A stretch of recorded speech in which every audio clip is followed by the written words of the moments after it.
just to give you all the details, but he had made some beats and somebody either broke into his car and took the CD, and then he came back and made 3 other beats, and one of them was Diamond. I'll never forget, because you came back to the studio on a mission and had 3 beats that he had made after some debacle, and I was like, okay, Just is different.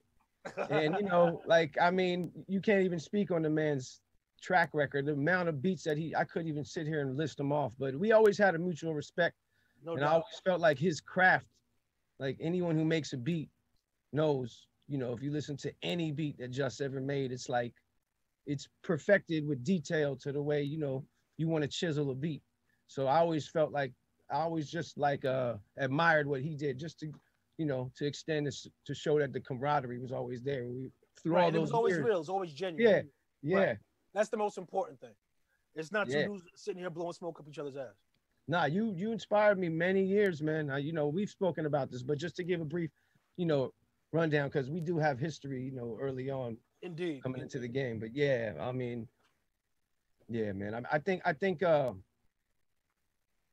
over the years, I remember in the early days, Just even put me up on game when we were both doing beats for Pun, on Pun's album, about how to, like, as far as business, right, and certain things that I remember early on the game, because, you know, I smoke a lot of weed.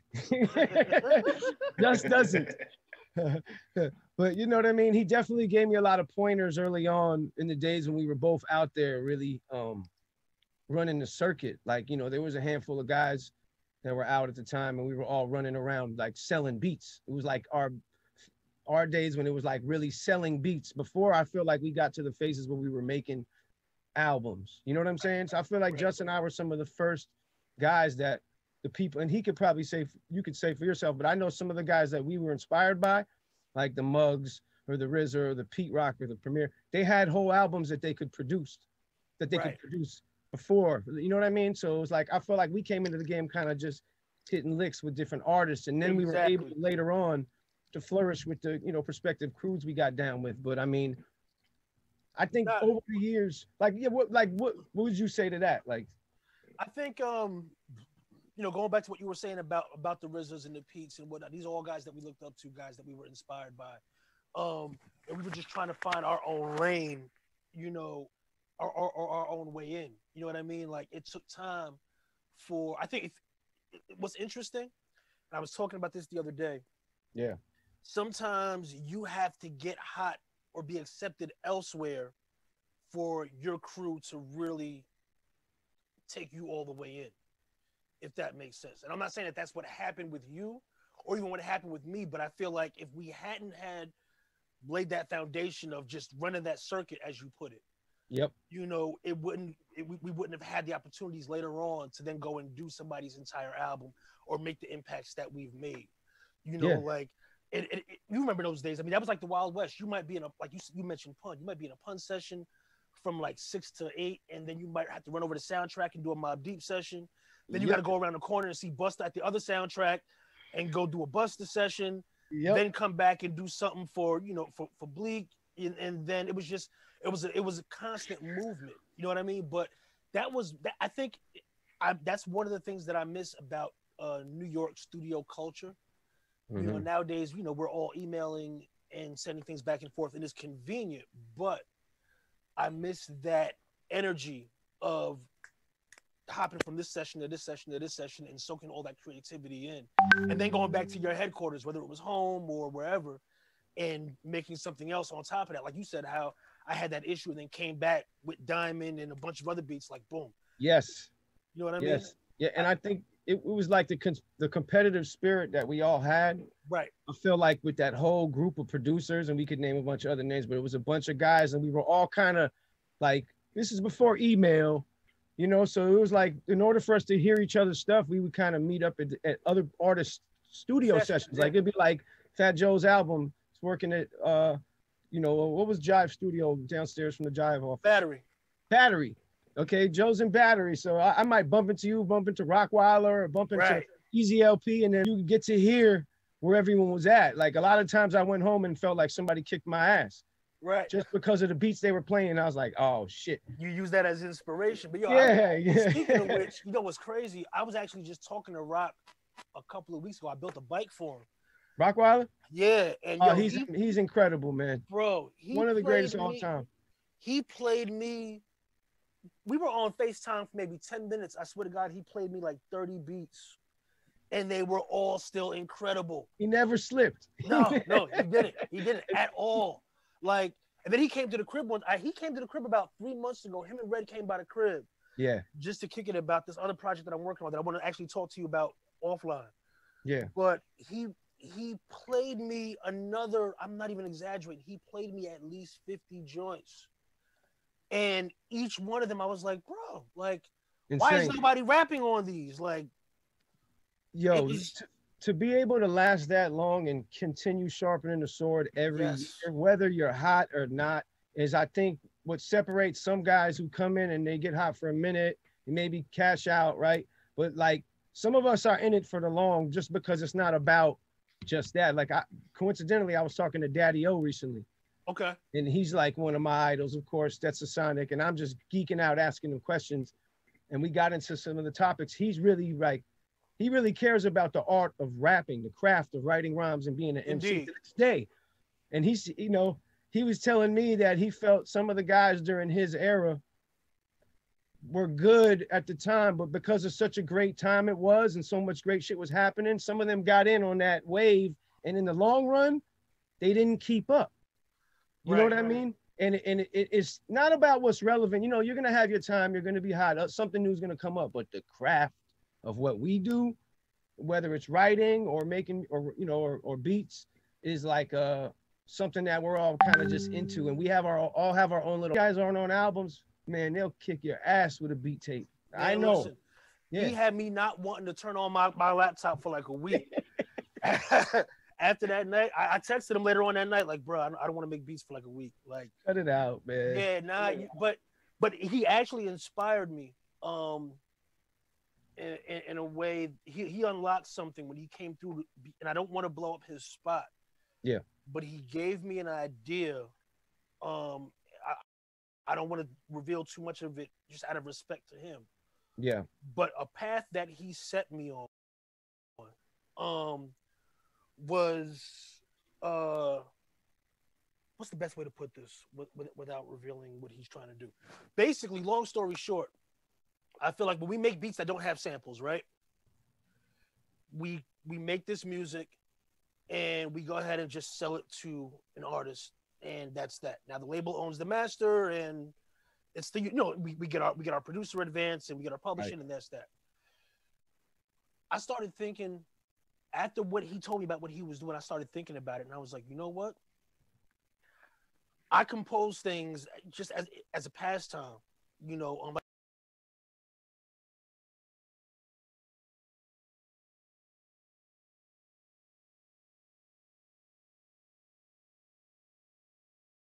like the one I sent you yesterday. Yes. Why would I take that work and then just sell it as a beat as opposed to publishing it and registering it myself? And if I decide to make a beat out of it, I'm clearing my own sample. Yep. You know, like, so at that point now, I still have master ownership of the original body of work. It doesn't change, or the original work that I'm sampling. It doesn't change anything with my art, with the artist that I'm working with. You know, like, I'm not going to double dip and be like, all right, I need this amount of money for the beat and I need this amount of money for the sample clearance. It's just a way for me to retain extra ownership. So nothing changes in terms of the business structure. I'm still just, you know, taking my normal percentage in terms of the publishing, my normal points. I'm not going to charge you anything for clearing a sample because it's my sample, but I still retain some kind of ownership on the master. And there's something that he's doing that involves a lot of his past work that is kind of on this same path, and that's what got me thinking. But I think that that's something as composers, like outside of being producers, you know, like you have plenty of beats that have no samples in them as well. You know what I mean? I think what we should look at is ways to maintain more of the ownership that we've traditionally been told we were entitled to. For sure. Just a random thought. I don't want to nerd out on that too long. but just something that aspiring producers and songwriters in the audience should be thinking about. What was I gonna say? Another thing I wanted to touch on, going back to the camaraderie and the respect. Some of my favorite times in recent years have been the times that we've been on the road. Yeah, You know, we had for some good for, runs. for, for those who don't know, me and Al toured off and on. I guess it was like 2 years, 3 years. Yeah, we did 2 runs in Europe. We Yeah, did through two through Europe Europe. tours. You know what's interesting though?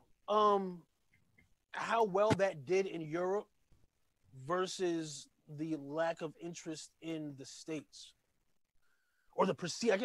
I guess I should say perceived lack of interest in the States. It seemed like the audience for the Out versus Justin was so huge overseas. There was a lot of shows that we ended up having to turn down, but there was just we never really got a large clamor for it in the States.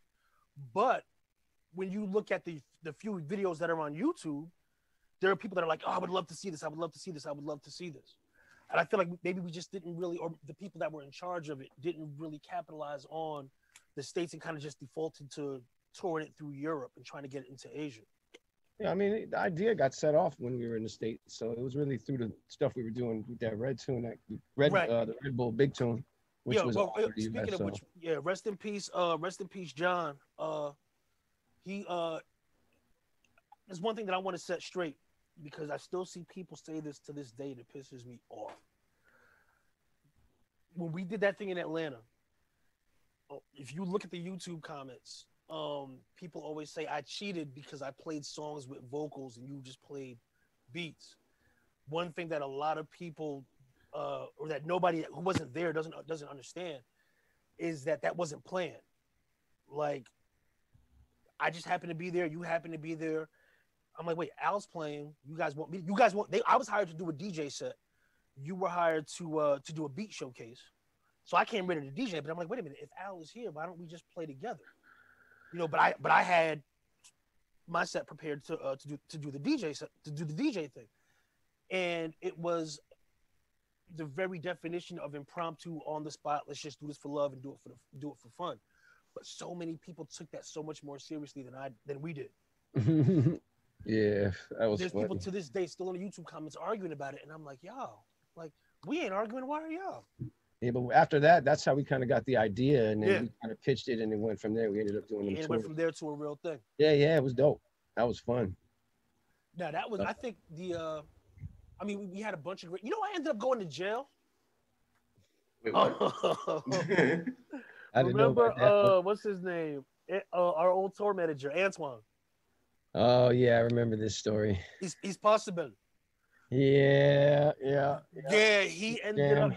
I guess he moonlights as a graffiti artist, and there was one show that you weren't at. This was after the second run, and he decided to stop.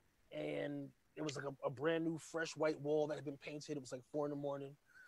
He decided to go throw something up on the wall. I was holding his cans for him, and next thing I know, I had the hand on my shoulder, like, "All right, it's time to go."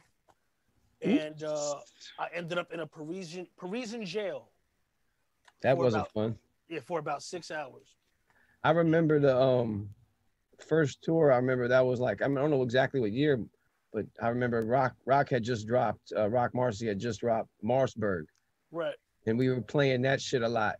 Yes. Before the shows, because we both had history with Rock, and it was like, oh shit. And then when I think back, all the shit he's done since then and where the music's gone is kind of a trip. Yo, Rock is kind of like the godfather of a lot of what's happening in hip hop right now. 100%. 100. And a handful of others, but he definitely carved a path that was like, when I look back, because I remember we were listening to it, and it was like, oh shit, because it was so raw, and to think of it now, a lot of shit is a lot more stripped down like that. But he was definitely carving a path. And, people like Madlib, for me at least, because I kind of, with my style, felt like the heyday when I was really cutting up and doing a lot of the records that we would play on tour. After that, lately, the last 10 years, I started wanting to kind of do other types of styles. And when I was listening to a lot of Madlib shit and kind of just realizing that you could be a little more free with shit. And Rock was a part of that too, as far as just being able to Not because I feel like in the early days, I felt like, I don't know how you feel, but I always felt like I always had to prove something, Right. you know, with the beat. Even when I did the Realist with the Mob Deep joint, it was I called it a interlude.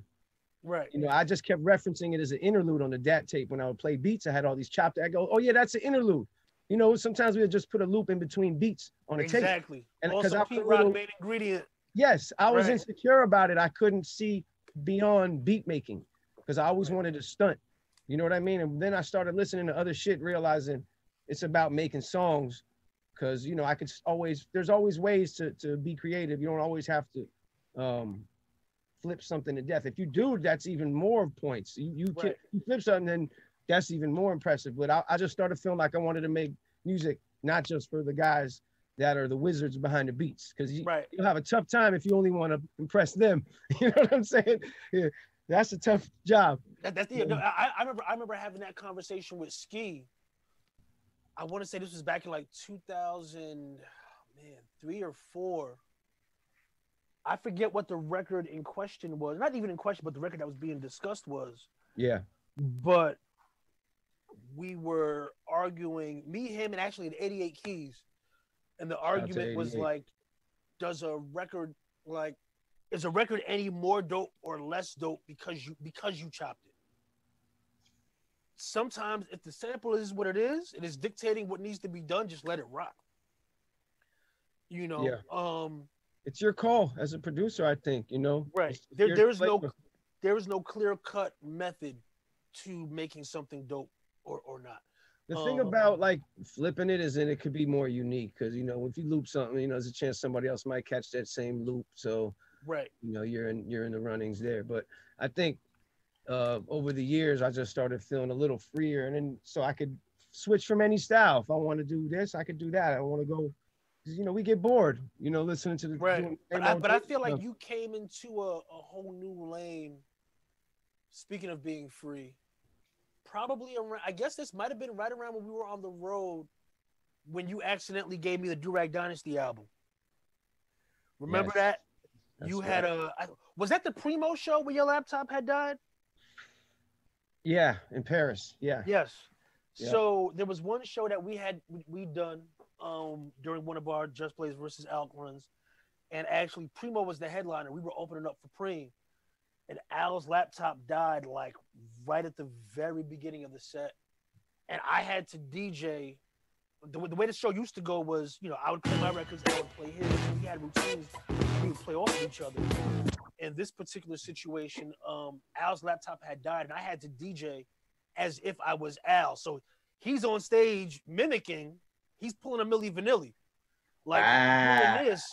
Nah, you lying, Just you capping, Just. I'm gonna have to take your cap off. I had the mic. I was on stage rocking the crowd. Yeah, I was on stage with the mic.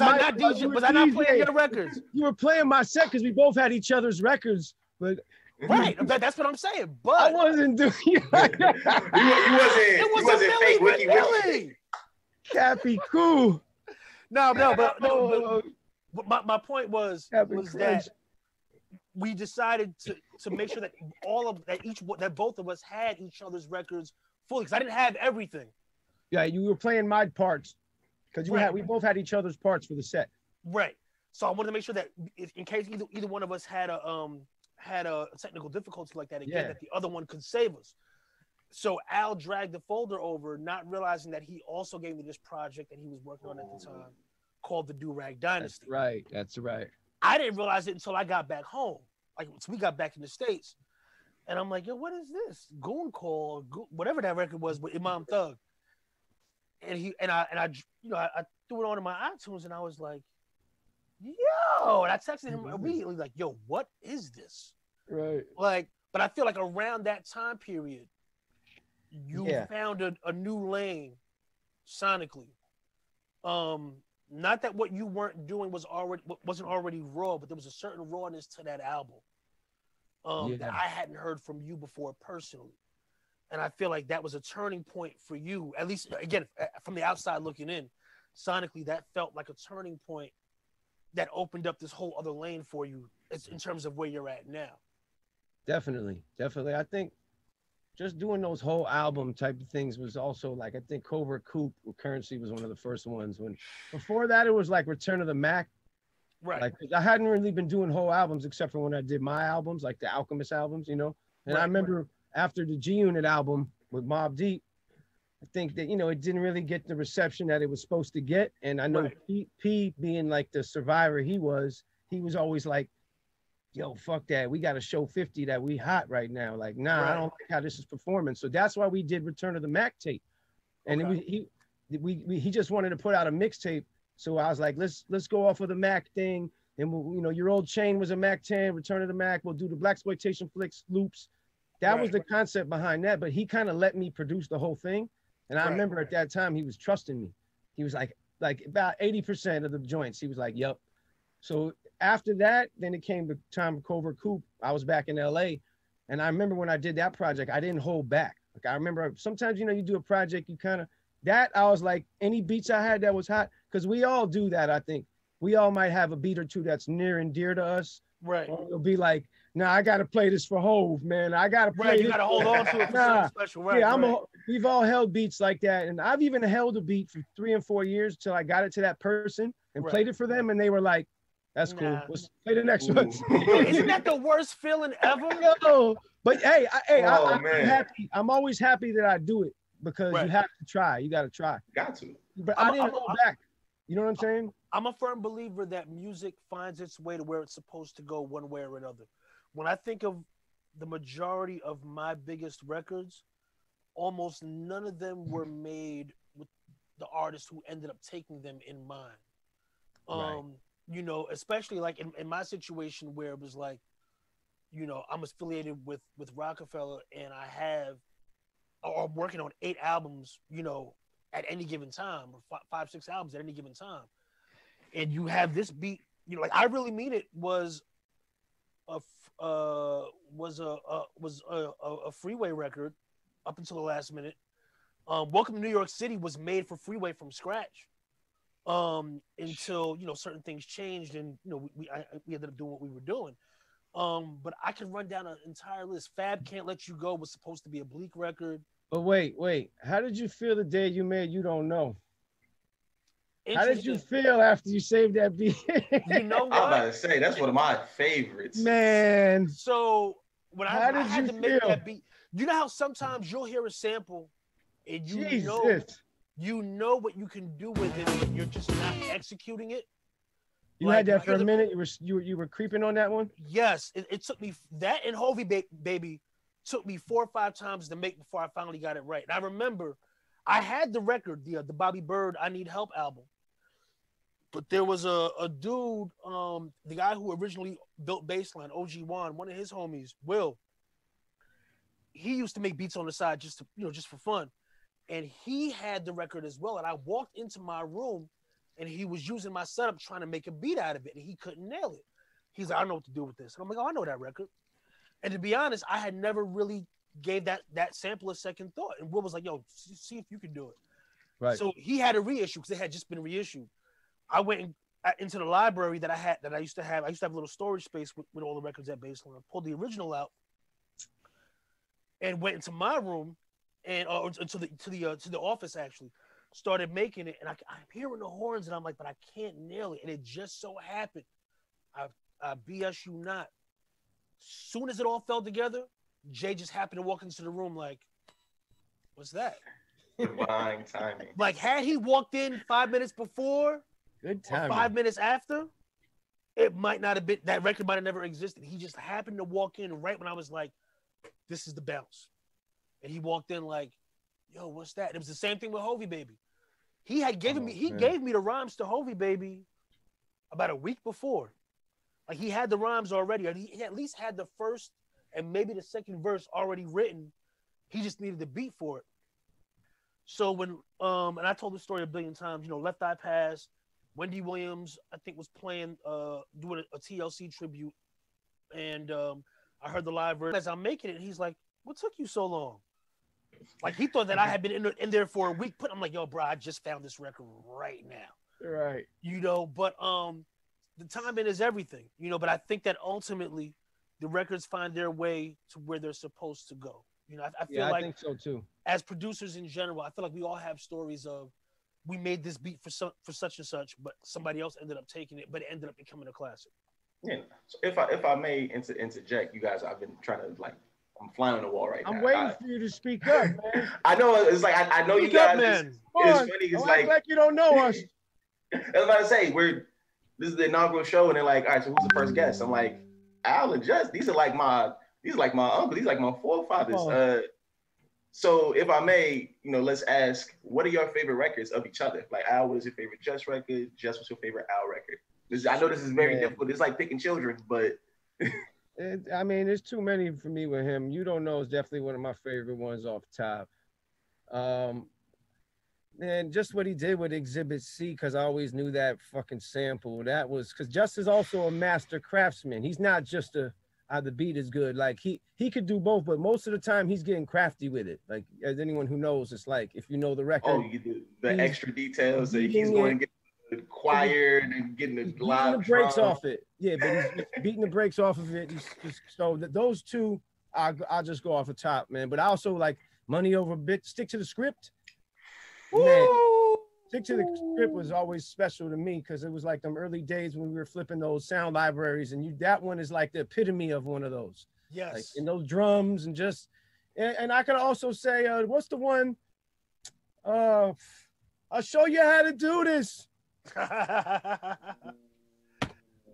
just gave you 4. My bad. Fun fact about I'll show you how to do this. Oh my goodness. That whole beat is all composed of all scratching. The Incredible. kick, the snare, the bass line, the chords. It's literally an entire. You know how nowadays you see this often where like somebody will hit record on a sequencer and they what do they call it? Live looping. Yeah. Where they hit the drums for 4 bars and they go back and overdub and overdub and overdub. That's how I made Show You How to Do This. The whole record is all cutting.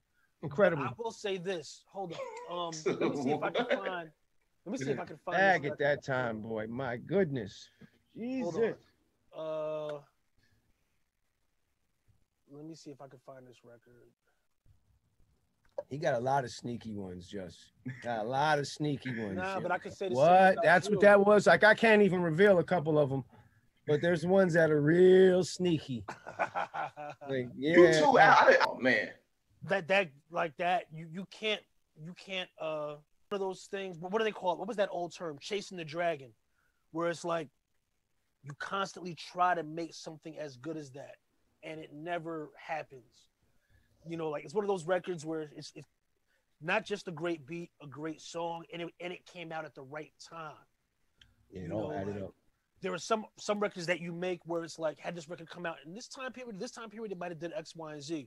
But because it came out too late or too early, it doesn't enjoy the success that it should have. Yeah. We're Gonna Make It was like the perfect storm, and that loop, it just there's very few records that I've listened to and I'm like, I hate that person. That was one of them. But the other one, yeah. The other one, hold up. I want to try and play this if I can. Give me a second. Yeah. Now, can you confirm or deny if the bathtub does lift up and the walls do a 360? I can't. Oh man, I don't know if I can confirm, but I confirmed that when they laid the first 2 bars of that rhyme in the studio, everybody's head was just like, oh my God. It was over the minute they went in on that. Like, and I remember the day I found that record too. I remember that day. I was like, because it's in the middle of the songs, kind of have to sit and listen. Those are the best ones. Yeah, you got to be patient. You got to like like kind of sit back for. Sometimes I'll skip when I'm just looking for something, but other times I'll just listen to whole songs a couple times until you find the part that's really the morsel. Like the moment. The meat and potatoes. I feel like that's a kind of a lost art. There is a huge fundraising deadline coming up. Because now we're doing things digitally. Yeah. I feel like there's more of a tendency to just look for the obvious part and not let the whole record play. Yeah, possibly. I think some days I'm just like impatient and I'm skipping around, but some days if it's a good song, I'm letting the whole song play till I find let it rock, right? Yeah. Oh, I think this is gonna work. Let me see. Tell me if you hear this. Donate now to help flip the Senate. We need to flip just 4 seats in order to take back the Senate this November. Nate Silver's 538 confirms the news.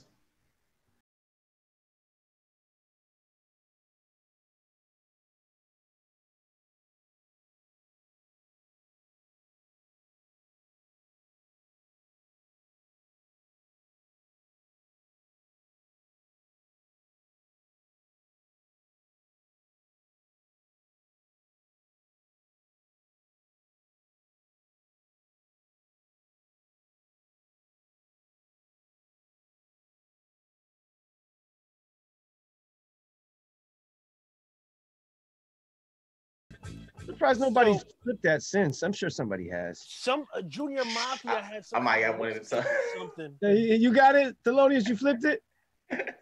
Oh, it's Wait, so Thelonious, good of a record. I think you got your version. You got your version on deck. I got to send it to y'all because project not out yet. I can't even leak it yet. Yeah, that was off an album that never came out. What was it? What was IGT? IGT. We get it cranked. Shout out to Val, man. Rest in peace, Val. So. Yeah. I knew, they recorded a lot of that album at the cutting room. That's right. Which is where I used to work, and I'll never forget. It was a back-to-back. It was 2 days. One day, they had a Raucous, because Raucous was right next door to the cutting room. Yep. So they sent. This was like right when I first started. Like when people first found out that the kid that worked at the cutting room made beats. Right. So they sent Shabam over to the cutting room to do a session. And he had just gotten the promo copies of bum bum bum bum bum bum bum bum bum. Remember that? Yeah, what was it called? With the Mr. T samples. Yep. I told you I wasn't going away. So that session was on a Monday, and then towards the end of the week, IGT has a session in the A room, and I had to help set up the room, and they had just gotten that "Get It Crank" beat from you. That's right. They were on Loud, right? They were on Loud, yes. And I tell you, Val played that beat. I walked out the room. I was trying to make my fake Camp Low beat. You know what I mean? That shit always reminded me of woo.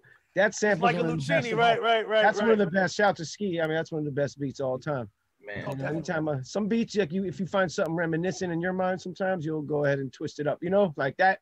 Yep. It was one of those. I never put that connection togetger, but now that you mention it, it kind of had a weird bounce to it to me, and plus it's not in 4/4, so you gotta fix it up anyways if you wanna go there with it. No, because you chopped it I just added a little. I feel like if I did it now, I would really, really kill it. But I'd like to hear what Thelonious did with it. I need to hear it. Thelonious, how did you find that sample? Because I've been playing that on the stream. I got a couple secret YouTube channel pages. Don't tell anyone. Yeah, don't tell anyone. Yeah, I can't tell y'all. Sources. I got y'all. But I definitely was doing some digging because I get bored with sitting. Sometimes it's a process going through all your records. Take them out, putting them back, and sometimes you're like, I don't want to mess these up. I'm gonna just click, quick. Yeah, I know. Yeah.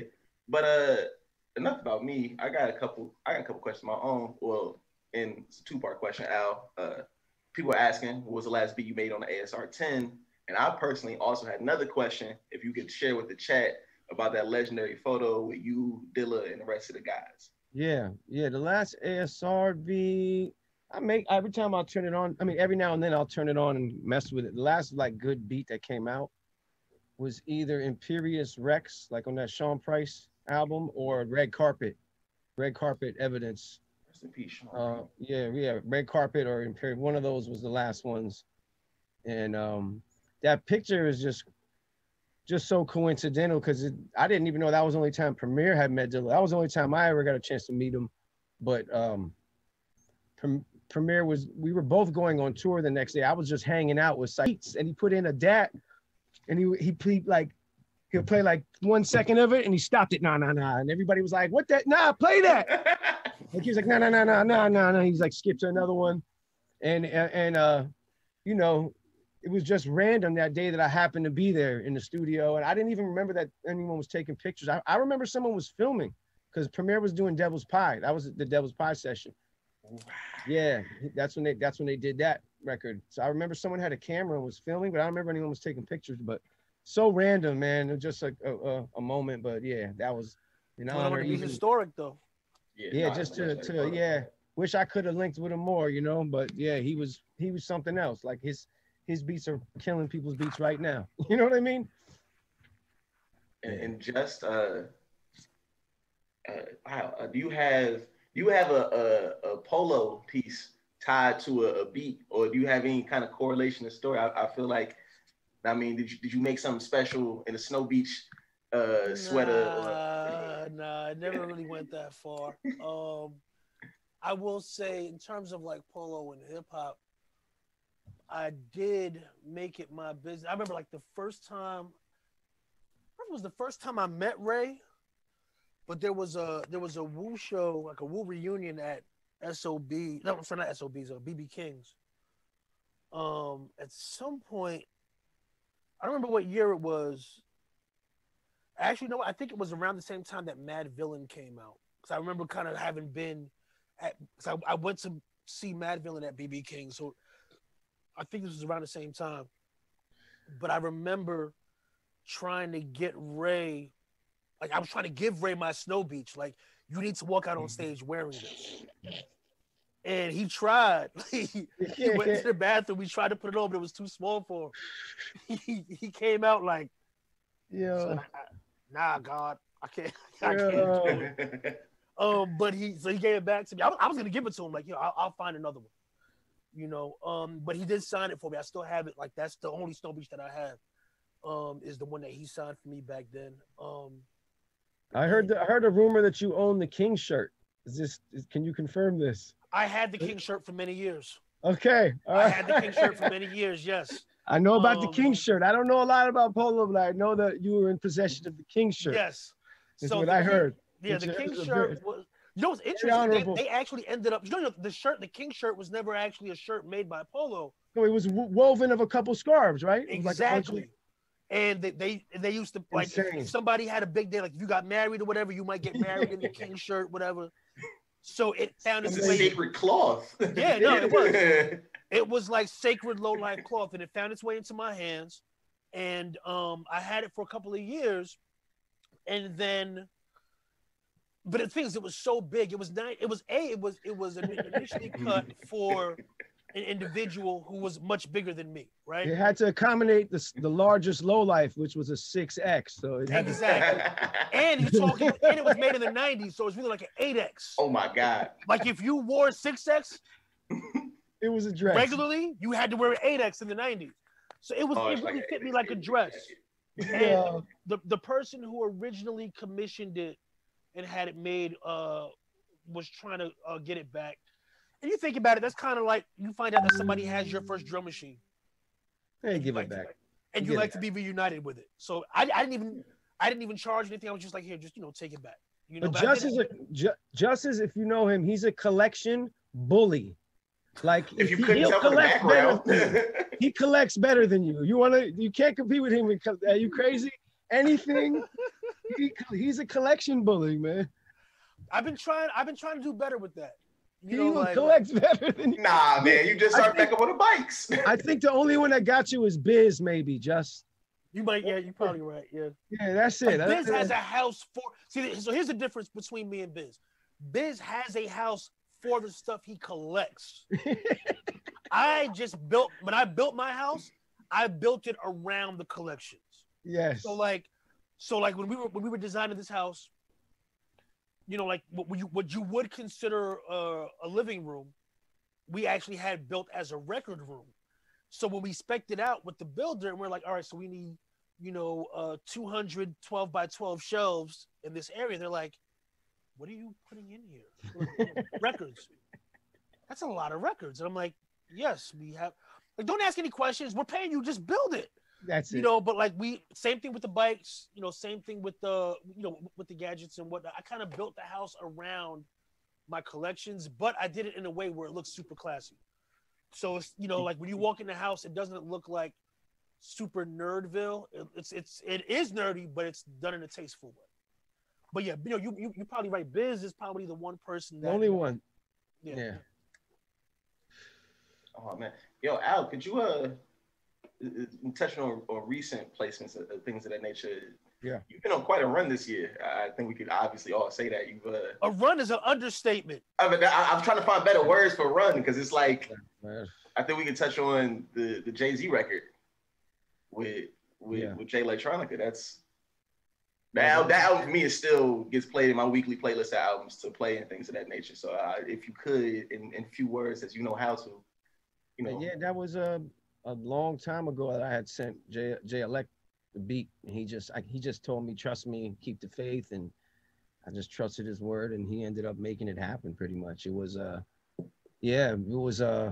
once I heard it, they had already laid the vocals. I wasn't there when they recorded it, but yeah, I'm just happy that it was able to happen, and hopefully, you know, work on more stuff. I mean, back in those days when Just was making history with them, I had tried a couple times, you know, hip hop is like my brother. I always tried, but it was just the stars never aligned. Maybe down the line, more could happen, but, you know, I'm just happy to be able to even do that. And, you know, Jay Elec is like, and, you know, and if you know him, he's just a special guy, you know, like to be able to even be affiliated with his story for me, I'm happy with that, you know, and you know, Just has made more than history with him.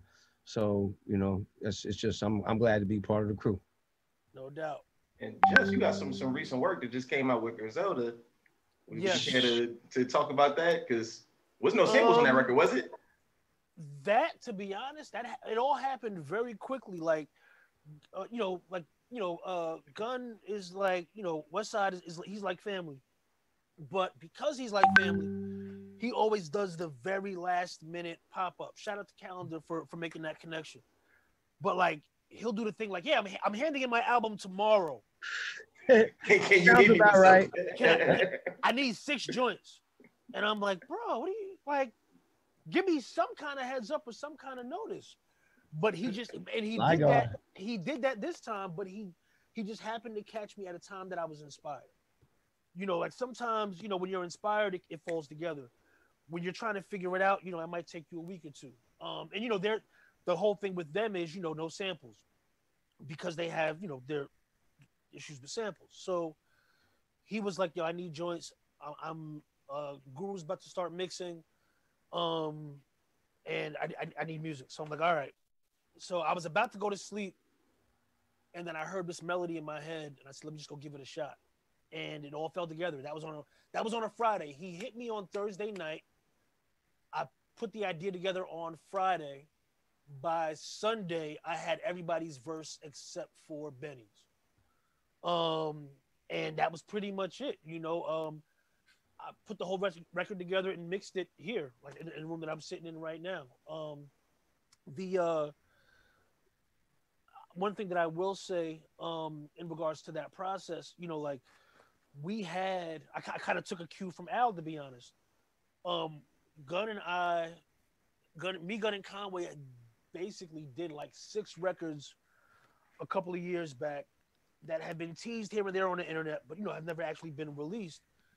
And one of my conditions on doing this was like, yo, if I'll go ahead and do this, you know, and the budget ain't an issue, you know, in terms of the payment, but I need to be able to put those other records that we did out, you know, because there's not a week that goes by that somewhere on social media, people don't ask me, what's up with Griselda and the Blazettes? And the record. Y'all got some stuff in the tuck, right? Y'all got it's been on video recorded, so we got the evidence. Exactly. Like, in that Netflix documentary, you see us in the studio. So so my thing was, I'm not so much worried about the money. I just need the clearance to go ahead and put these out. And I actually had Al in mind when I was having that conversation, because he was telling me how the way he's able to secure a lot of these features is what he does is like, you don't have to pay me a crazy fee to do the record. Just come through when I need you. You know, and that's something that I've never done. For me, it's always been like, this is the rate, this is what it costs, you know, and for certain artists, if I have a relationship with them, might be a discount, but I've never really been a swapper like that. So this is my first time saying, all right, let me try this out, you know. So I would say within the next few months, look out for Griselda and the Blazettes.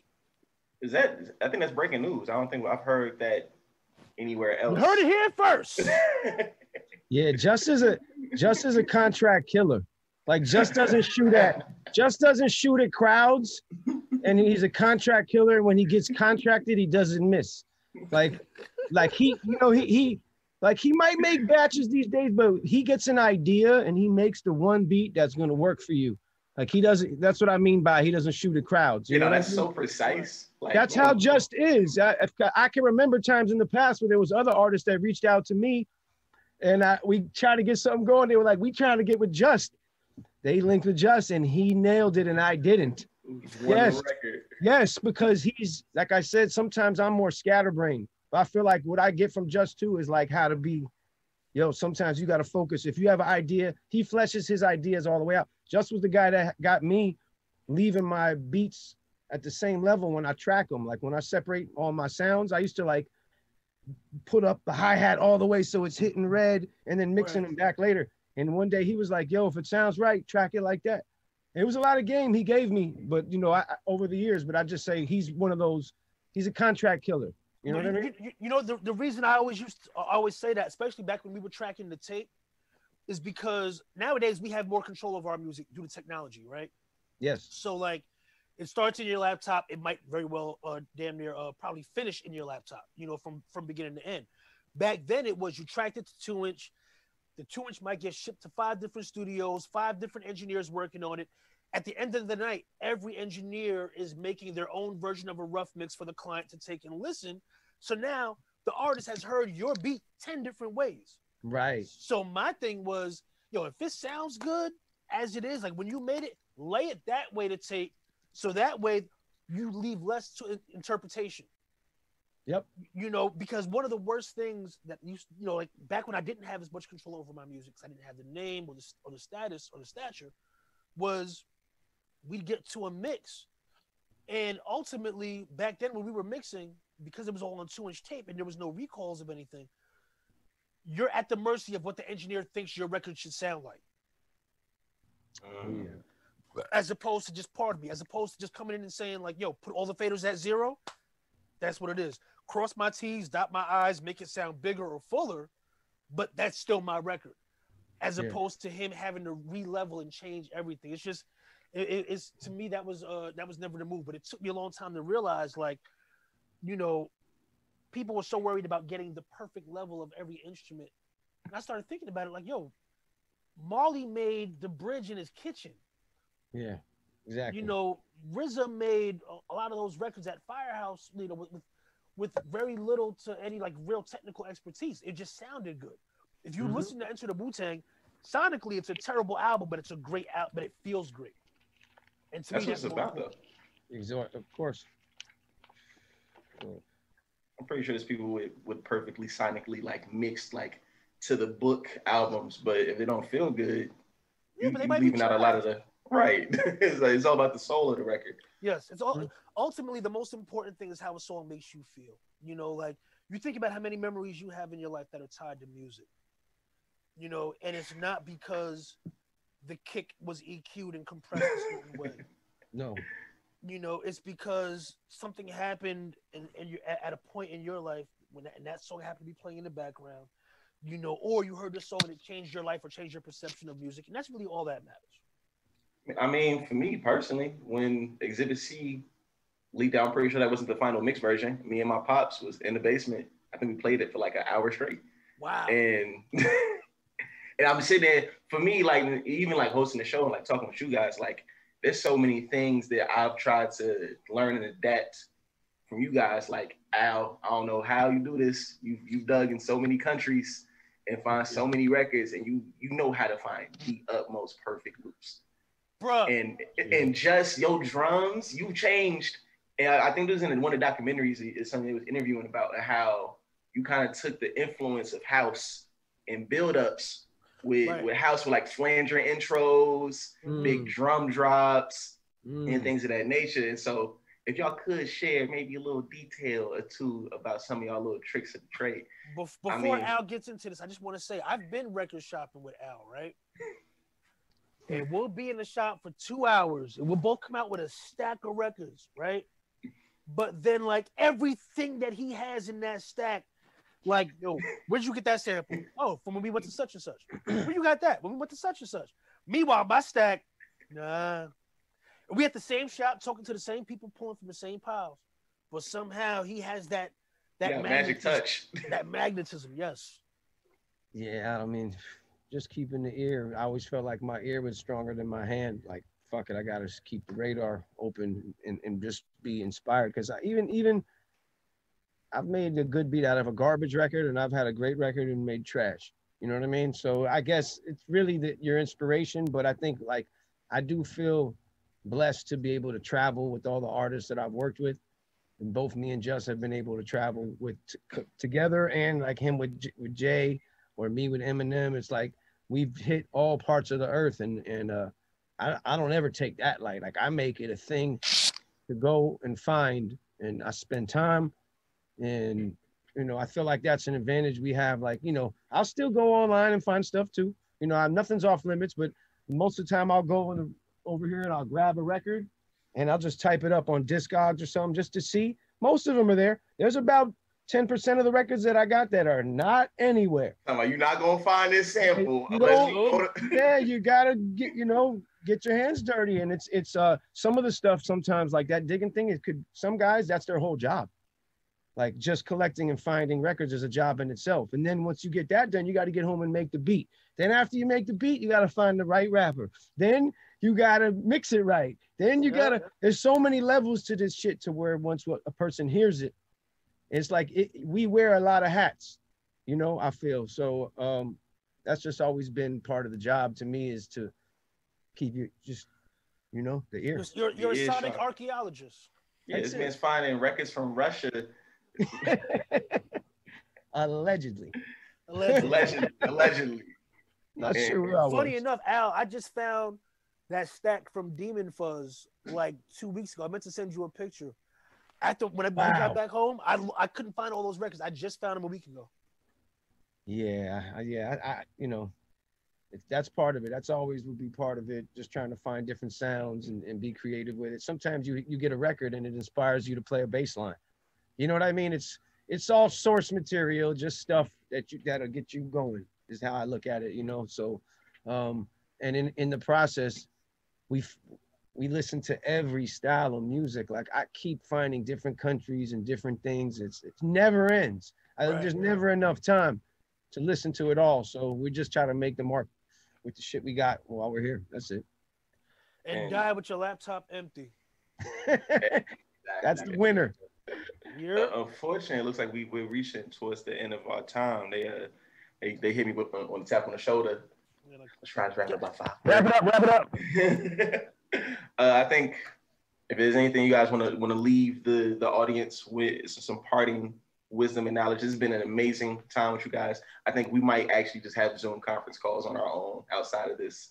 Afterward. Yeah. I think I already my parting thought is die with your laptop empty. Pour it all out. Make all the beats you can. And that's something that I learned from Al, actually. I like how that sounds, man. Shout out to my brother Just, man. Always inspiring me every time, man. Likewise, brother. Likewise. It's been a long run, yeah. And he just sent me something that inspired me again. So it literally never ends. I got about 5 more of those. I'm gonna send them to you later on tonight. That's what's up. Shout out to Thelonious, man. Yes, Super dope producer, in case they didn't know. This man got crazy beats. Shout out to Thelonious, man. Thank you. Appreciate it, guys. Appreciate it. No doubt. Shout out Move Forward Music. Alex, what up? I think that's it. Yeah. Good. Salute. All right, Twitch. We'll holler at y'all later.